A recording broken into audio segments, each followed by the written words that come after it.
Merci de nous suivre sur PPACI TV. Mesdames et messieurs, bienvenue. C'est l'heure du journal. Voici les titres. Le nord de la Côte d'Ivoire se prépare pour la rentrée politique du Parti des peuples africains Côte d'Ivoire. Les 24 et 25 février, des responsables du parti originaire du Nord y étaient pour les derniers réglages.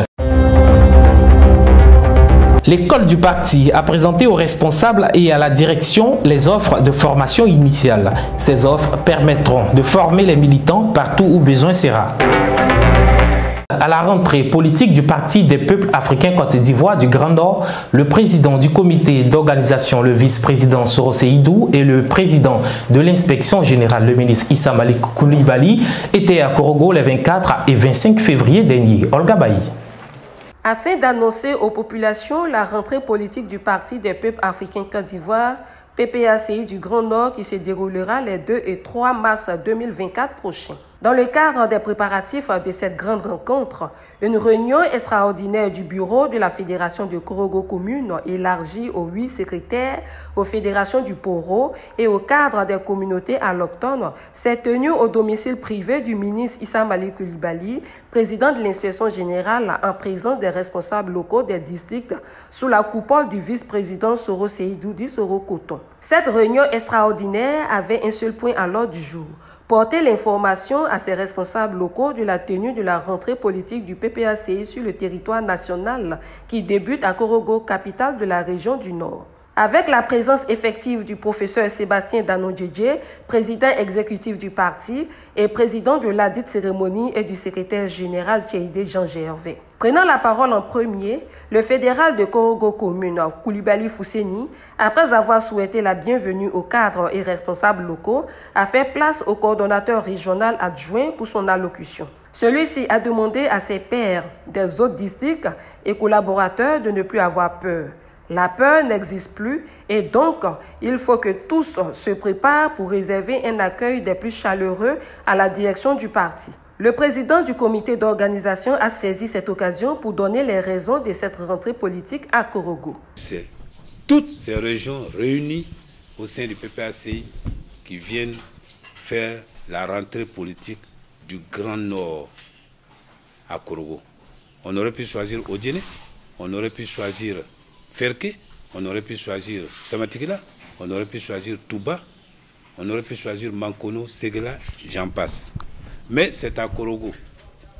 Et quand on dit c'est à Korogo, ça veut donc dire de facto que c'est une charge noble. Parce que c'est une marque de considération donnée aux responsables PPACI de Korogo. C'est vous, le PPACI. C'est vous, les militants. Qu'est-ce qu'une direction d'un parti politique vaut s'il n'y a pas de militants? Qui est le militant? C'est madame, monsieur, alpha, bêta, tartampion, dans la rue, au marché, dans un magasin, dans un véhicule, dans un champ. Et c'est lui qui va s'identifier à un responsable que lui-même aura choisi à Kone, à Dikodougou, à Sinema Tchali, à Natio, à Doka, j'en passe, dans tous ces villages-là. C'est le comité de base qui regroupe les militants. Et ces comités de base dans une localité qui peut être le village vont fédérer pour donner une section. Les sections dans une localité vont fédérer pour donner la fédération. Ah, si vous n'êtes pas là, qu'est-ce qu'on fait là? On ne fait rien. C'est comme dans une armée. Le plus important dans une armée n'est pas le général chef d'état-major ou le général commandant les troupes. Le plus important dans une armée, c'est celui qui tient le fusil. Si lui n'est pas là, on fait quoi? Donc c'est vous les combattants. C'est vous les soldats. Qu'on choisisse de venir faire cette grande manifestation qui va déterminer le PPACI sur le terrain et qui va permettre de donner les orientations Il n'y aura pas un discours pour Korogo et un discours différent pour Bouaké. Vous serez donc les premiers à entendre les orientations du parti, les orientations de la haute direction, les recommandations de son Excellence le Président Laurent Gbagbo à l'endroit des militants et militantes et sympathisants et de toute la population ivoirienne. Vous serez donc les premiers. C'est vous donc que la direction vient visiter, c'est à vous que la direction vient s'adresser. Qu'ils repartent contents, satisfaits et heureux d'avoir rencontré les vrais militants. Après ces mots, le vice-président a félicité chaleureusement tous ses collaborateurs ainsi que les secrétaires généraux de base et de section pour le travail abattu sur le terrain, qui, grâce à eux, Korogo a pu avoir un fédéral élu et sera installé par le président de la cérémonie. Il a profité de l'occasion pour présenter Aboua Elisabeth, responsable de la Ligue des jeunes du Poro, et Ouattarazié Alassane pour les districts des Savanes, tous deux membres du bureau exécutif national BEN de la Ligue des jeunes du PPACI. Le programme de la cérémonie a été donné également. Quant au représentant du comité d'honneur, le ministre Issa Mali Coulibaly, il a remercié le fédéral qui leur a fait honneur en les invitant à cette réunion extraordinaire et les leaders des autres communautés pour leur présence. Moi, je compte sur vous pour que la délégation qui va arriver, la direction du parti qui va arriver, que nous puissions lui réserver un bon accueil. Vous tous qui êtes ici, les membres de vos bureaux, pour les secrétaires des sections, chacun doit être à l'accueil du PEX. C'est un accueil que nous ne voulons pas trop, on va dire, populaire, parce qu'on aura l'occasion de se revoir 2 fois avec lui, mais parce que aussi, dès qu'il va arriver, il va faire des visites de courtoisie, et comme c'est vendredi après-midi, si on met 4 heures pour le recevoir, les bureaux vont fermer. Mais vous devez être là-bas, avec vos bureaux, avec les représentants des délégations des régions qui vont venir, pour qu'ils voient que c'est l'ensemble du Grand Nord qui le reçoit. Bien sûr que les Congolais seront plus nombreux parce qu'on est sur place, c'est plus facile, on est habitué, on ne doit pas être seul, et on ne sera pas seul. Et cette mobilisation aussi doit être maintenue lors des meetings qu'il va organiser. Comme vous le savez, la fédération de Koni va le recevoir le samedi 2. La fédération de Korogo va le recevoir le dimanche 3 et c'est ce dimanche-là que le message principal du PEX va être donné. Et évidemment, il faut qu'on soit nombreux à venir l'écouter parce que ce sera un outil de travail pour nous quand lui sera reparti. Pour finir, au nom du doyen Abou Cissé et de tous les membres du comité d'honneur du comité d'organisation, le président de l'inspection générale du parti a exhorté tous les militants et sympathisants du PPACI, originaires ou résidents dans le Grand Nord de notre pays, à se mobiliser afin que cette rentrée politique soit un véritable succès. À Karafigué, la délégation a été reçue par le camarade Soro Adama, fédéral intérimaire de Koni. Le chef de village et l'ensemble de la population du village fortement mobilisés. Parlant de la fédération de Koni, elle a beaucoup travaillé au niveau de l'implantation du parti, ce qui justifie son choix pour le trophée de l'édition 2023 du prix Laurent Gbagbo de la meilleure fédération, prix initié en 2022. En langue locale, le président du comité d'organisation a annoncé à tous la tenue de la rentrée politique à Karafigué également. Il a ajouté aussi que le PPACI fera plusieurs dont à l'école primaire publique de cette localité, dont des kits scolaires allant du CP1 au CM2 seront offerts au directeur de l'école en présence des autorités de la sous-préfecture de Koni pour une meilleure distribution. Selon le président du comité d'organisation, cette initiative vise à encourager toutes les fédérations à travailler davantage dans le cadre de l'implantation du parti. À Karafigué comme à Korogo, ces différentes rencontres ont été fortement appréciées par les militants et responsables locaux. Ils ont promis se mobiliser fortement pour le succès de cet événement si important. Le président du comité d'organisation et le représentant du comité des sages sont toujours à Korogo pour s'assurer du bon déroulement des préparatifs de la rentrée politique du PPACI du Grand Nord jusqu'à la fin de la cérémonie. L'école du Parti des peuples africains Côte d'Ivoire, dirigée par la professeure Clémence Adom, a tenu son premier atelier ce samedi 24 février au siège du parti. Cet atelier avait pour objet la présentation aux responsables locaux et à la direction du parti les offres de formation initiale. Ange Abraham et Sophie Kalanga. En présence du secrétaire général du parti, Jean-Gervais Keïdé, la charge est revenue au président du Conseil stratégique et politique, Justin Katina Kone, d'ouvrir la partie après le mot de bienvenue de la présidente. La partie ouverte, les responsables de l'école procèdent à la présentation des modules de formation selon les besoins recensés. Pour répondre à ces besoins, la présidente Adom Clémence et ses collaborateurs ont organisé leurs travaux en différentes sessions, à l'intérieur desquels se trouvent des modules de formation. Il est vrai que des modules avaient déjà été mis en place et une certaine formation avait commencé. Mais les élections de fin de 2023 ont révélé un grand problème au niveau du parti. Et au-delà des questions d'indiscipline, je pense que le nœud de ce problème-là, c'est la formation. C'est la formation. Nous avons donc entrepris de réviser les offres de formation pour les adapter aux besoins du moment. Nous avons d'abord lancé un recueil de besoins à partir duquel nous avons identifié donc des sessions, je veux dire de grandes thématiques. Et dans ces thématiques-là, il y a des modules. La session 1, c'est celle que nous avons intitulée « Connaissance du parti ». À l'intérieur, ce que nous envisageons de faire, c'est les questions de l'idéologie du parti, quelle est la ligne idéologique du parti, amener les gens à comprendre le manifeste, notre code constitutionnel.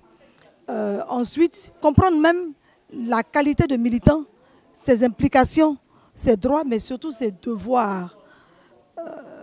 Là, on aborde des questions comme des questions de discipline pour comprendre que quand on est militant, on est soumis à la logique, à la discipline du parti.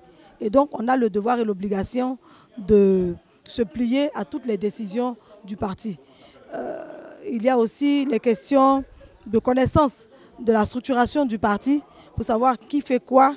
Et il y a surtout des questions pratiques de conduite et de tenue de réunion, d'organisation des assemblées, de rédaction des rapports. Parce que quand on est dans un parti, même au niveau d'un comité de base, on est amené à produire des documents. Donc cette première partie-là, c'est vraiment une partie de connaissance du parti. Et son but, c'est de faire en sorte que nous soyons tous au même niveau de connaissance. Que tous les militants sachent qu'est-ce que le PPACI, comment est-ce qu'il fonctionne, quels sont ses principes fondamentaux. Une fois que ça c'est su, il nous faut aussi connaître l'environnement de la lutte, où on est. Et dans l'environnement de la lutte, nous avons deux sessions. Nous avons la session interne qui concerne la connaissance de la Côte d'Ivoire, son histoire, son peuplement, pour comprendre comment les choses fonctionnent maintenant et surtout le fonctionnement du pays. Donc nos institutions, qu'est-ce qu'elles devraient être. Une fois que c'est fait, il faut aussi qu'ils comprennent, parce que nous ne vivons pas en vase clos, il faut aussi qu'ils comprennent la logique des forces en présence à l'international. Donc dans cette session-là, nous avons des modules comme revenir sur la logique des grands groupes politiques, idéologiques et surtout des institutions internationales pour comprendre comment est-ce qu'elles fonctionnent. Plusieurs recommandations ont été faites par les participants, ce qui oblige l'école à réajuster ses offres avant le démarrage effectif de la formation à l'échelle nationale et internationale. Là, nous avons eu un atelier de validation, de pré-validation des contenus, parce que dans le schéma que nous voulons déployer, nous voulons que la formation soit participative, que la formation ne soit pas réservée à l'école, mais que chaque militant de là où il est soit un formateur potentiel. Sur cette base-là, donc, nous avons convié ici les VP de district, les SGA de région et les membres de la direction pour leur proposer nos contenus de formation. Ils nous ont fait des propositions très constructives à partir desquelles nous allons, d'ici 2 à 3 semaines, renseigner les contenus. Nous espérons, dans notre calendrier, que dès la fin de la fête de la Renaissance, nous puissions nous déployer partout sur le territoire national pour former tous les militants, où qu'ils soient. Cette séance a été bénéfique pour les participants qui n'en cachent pas leur enthousiasme. Il faut dire que les questions qui ont été abordées touchent effectivement les questions d'ordre fondamental, ce qui concerne l'actualité même, justement, au niveau du pays, au niveau du monde entier. Donc nous sortons satisfaits et nous espérons justement que cette formation-là arrive dans de brefs délais au niveau des militants, au niveau de la base, pour que les gens soient effectivement formés. Et je pense que ça va faire du bien au parti. C'est une belle initiative de l'école du parti. Il faut dire qu'on a vraiment besoin de formation pour pouvoir représenter le parti là où le parti nous attend, dans nos bases, dans nos différents secrétariats. Donc j'ai vraiment aimé l'atelier et je pense qu'il faut encourager aussi l'école de parti. Il faut que les recommandations qui seront faites soient vraiment appliquées au niveau des différents secrétariats, des cabinets, au niveau même de la direction du parti. L'on a pour habitude de dire qu'un militant mal formé est un danger pour son parti. Raison pour laquelle le PPACI mise sur la formation de ses militants. Et cela se justifie par l'existence de cette école comme organe du parti. La deuxième édition de la fête de la Renaissance retient toutes les attentions et les préparatifs vont bon train. La région de l'Agnébi-Tiassa, région haute, est à pied d'œuvre, comme nous informe Ange Abraham. Dans le cadre de la préparation de la deuxième édition de la fête de la Renaissance, qui se tiendra à Arboville dans la région de l'Agnébi-Tiassa, les cadres et responsables politiques de la région multiplient les rencontres techniques. Le jeudi 23 février, ils ont eu une séance au siège du parti. À la fin de la séance, le secrétaire général en charge de la région, Mbolo Martin, donne des explications. Le président de notre parti, le président Laurent Gbagbo, a décidé que cette fête-là, cette année, se déroule dans notre région. C'est un honneur pour nous. Il est donc important que les cadres du parti de la région de l'Agnébi-Tiassa se retrouvent déjà pour essayer d'échanger et voir comment, sur le terrain, faire le travail, la mobilisation pour réussir cette fête-là. Donc aujourd'hui, nous sommes arrivés pour travailler sur cette question-là. Et par la suite, nous comptons donc nous retrouver encore pour mettre en place l'équipe commando qui va faire le travail de mobilisation dans la région de l'Agnébi-Tiassa pour accueillir notre président et tous les camarades du parti qui viendront, qui nous feront l'honneur de venir dans notre région du 5 au 6 avril prochain. Cette édition de la fête de la Renaissance est un véritable défi pour le parti et en particulier pour la région de l'Agnébi-Tiassa. Ce dimanche 25 février, la section Assonvon a tenu sa première assemblée générale ordinaire de l'année 2024. Cette assemblée a été rehaussée par la présence des secrétaires généraux adjoints en charge de l'audit et de l'implantation et des personnes vulnérables. Reportage. Plusieurs points inscrits à l'ordre du jour de la première Assemblée générale ordinaire de la section Assonvon dans la fédération de Yopougon. Une AGO au cours de laquelle la section dresse le bilan administratif et financier de l'exercice 2023, passe à l'examen et l'adoption du programme d'activité et du budget 2024. Au nom de Bertin Kwasi, fédéral de Yopougon qu'il représentait, Guédé David a rappelé aux militants l'unique objectif à atteindre, celui de mettre le président Laurent Gbagbo à la tête de l'État en 2025. Conformément à la vérification des structures de base, la secrétaire générale adjointe Yapi Apo Gisèle, présente à cette cérémonie, a procédé à l'audit de la section Assonvon. Elle a expliqué l'importance de sa mission qui concerne toutes les fédérations homologuées du parti. On a constaté qu'il y a des comités de base quand même qui ont fonctionné normalement. Et il y en a qui sont un peu tâtonnants dans le travail, mais ils vont se mettre au travail. Nous sommes là pour qu'ensemble on fasse le travail correctement et que chacun respecte les tests, les statuts et règlements du parti, qui disent que dans une section, il faut au moins 8 comités de base. Et dans un comité de base, il faut au moins 20 membres. Mais il y en a qui atteignent, il y en a qui n'atteignent pas, et donc on les encourage à continuer. C'est ce que je peux leur dire maintenant. À ceux qui ne nous ont pas encore reçus, je leur demande de s'apprêter, d'apprêter leurs documents et que bientôt, on sera pratiquement dans les sections, dans toutes les sections, dans les fédérations. C'est pour faire le travail qu'on nous a demandé. L'objectif, c'est 2025.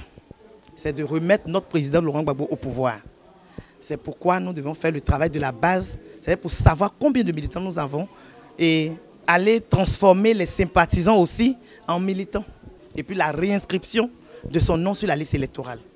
Le secrétaire Guillaume Kame, représentant le SGA Kwa Justin, a quant à lui entretenu les militants sur le point 5 de l'ordre du jour de l'Assemblée générale ordinaire, à savoir analyse de la situation sociopolitique, la libération des prisonniers politiques et militaires, la réinscription du nom du président Laurent Gbagbo sur la liste électorale sont entre autres les sujets abordés. Je voudrais saluer la libération des prisonniers politiques et militaires.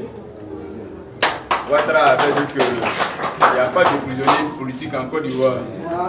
Ouattara a commencé à libérer. Il n'a pas fini, hein? Il a commencé. Et il doit aller jusqu'au bout. Il a commencé. On l'encourage à continuer pour la paix en Côte d'Ivoire.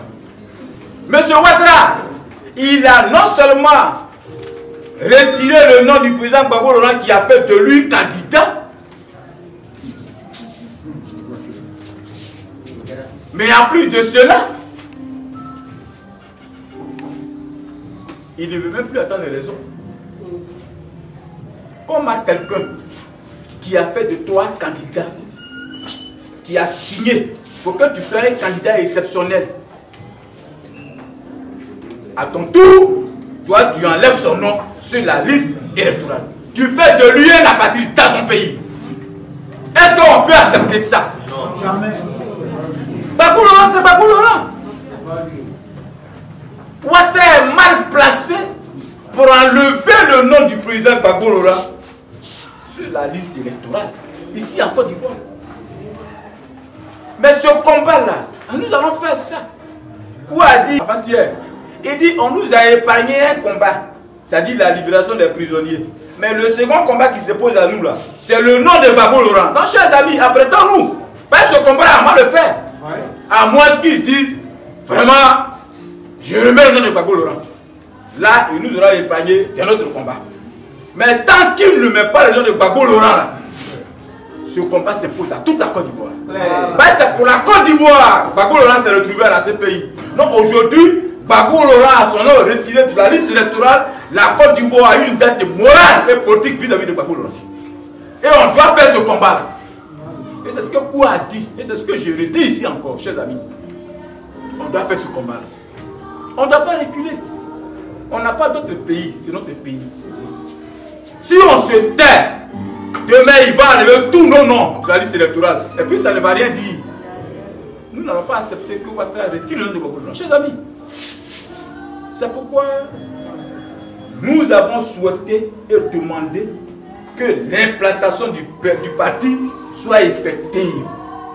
C'est avec les militants, avec les sympathisants, avec les responsables qu'on fera ce combat. Mais si on ne sait pas avec qui on fait ce combat-là, ça veut dire que ce n'est pas la peine. Mais nous comptons sur vous. Nous comptons sur vous. Chers amis, soyez sereins. On sait le fardeau que vous portez dans vos cœurs. Quand on marche, on parle, seul parfois. À quand, mais à bientôt.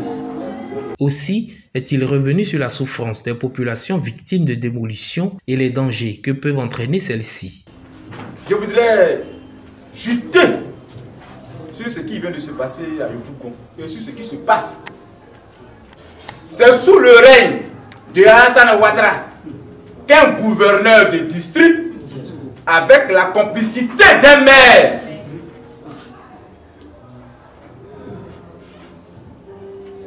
se retrouve à Jesco pour aller démolir une école en pleine rentrée scolaire. Une école de près de 2000 élèves en pleine rentrée scolaire.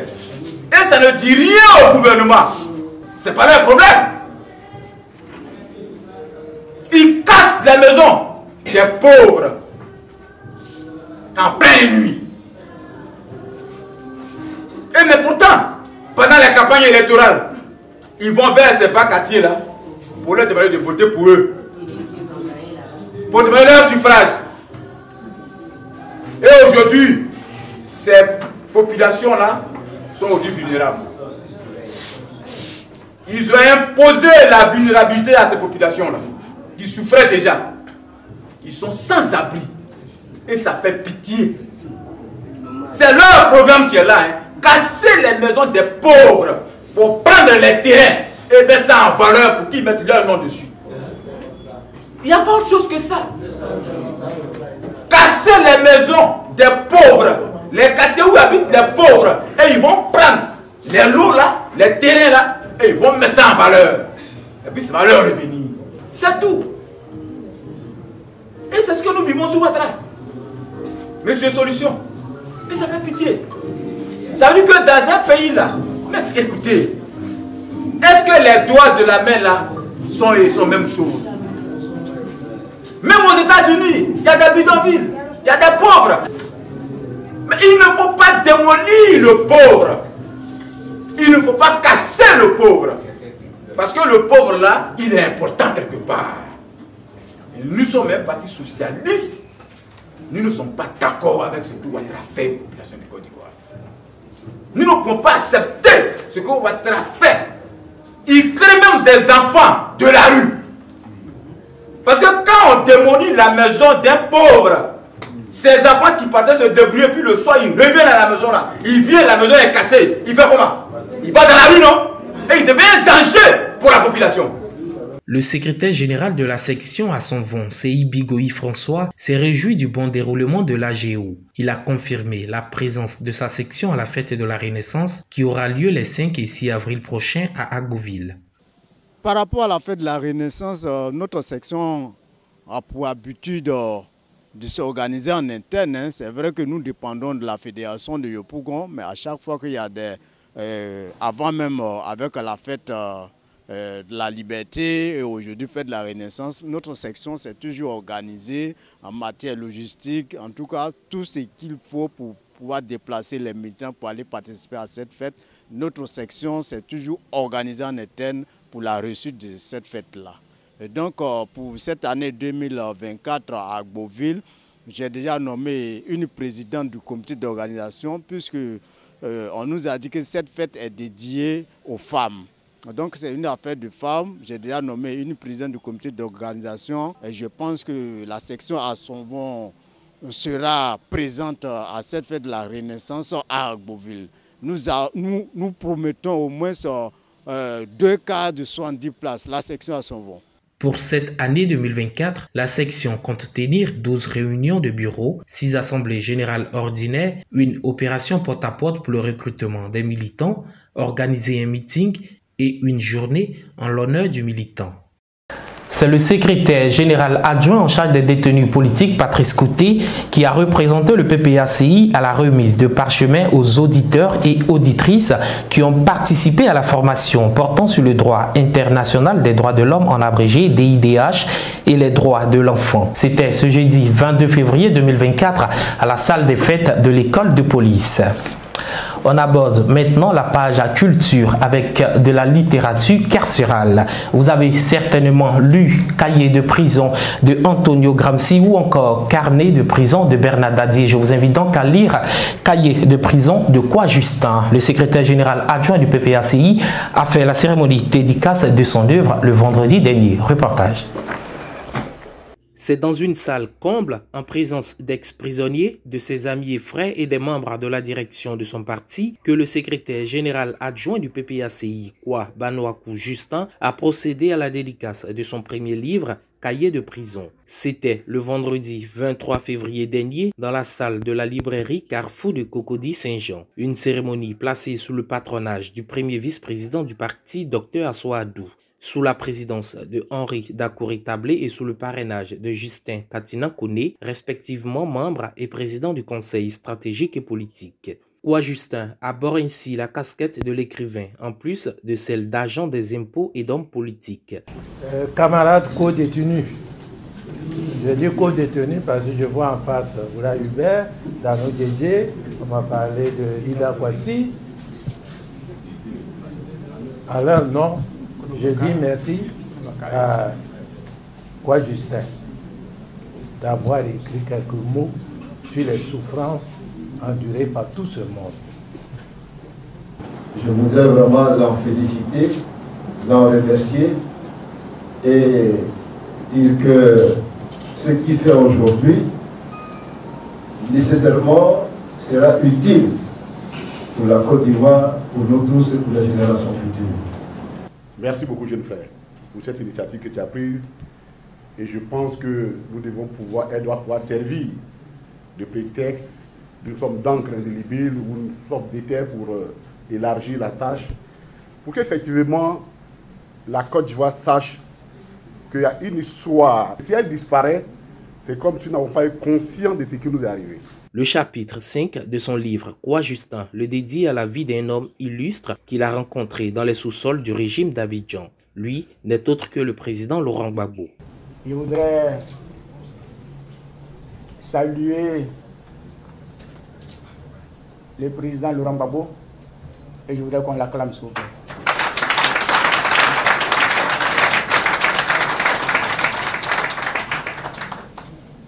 C'est de lui que nous nous inspirons parce que nous savons tous que dans sa longue marche politique, il a énormément écrit et ses écrits nous inspirent beaucoup. Je voudrais encore une fois qu'on le salue. Dans ce livre, je vous dis qui est Gbagbo Laurent. Et quand vous allez lire ce passage, ou bien ce passage, vous allez découvrir Gbagbo Laurent. Ce qui fait Gbagbo Laurent. Et vous voyez ici, c'est sa force d'âme. C'est sa force d'âme. Qui fait que devant toutes les situations, il reste serein, solide et inébranlable. Donc vous allez découvrir le Gbagbo dont je parle ici et à qui j'ai rendu visite à la CPI par 3 reprises. À l'instar de Bernard Dadier dans Carnet de prison, Quoi Justin dans Cahier de prison revient sur les moments marquants de sa vie carcérale. Ce livre est vendu à 15 000 francs CFA, soit 22,90 €. C'est ici que prend fin cette édition, mesdames et messieurs. Merci de nous avoir suivis. Vous retrouverez Olga Bailly au prochain numéro. Au revoir.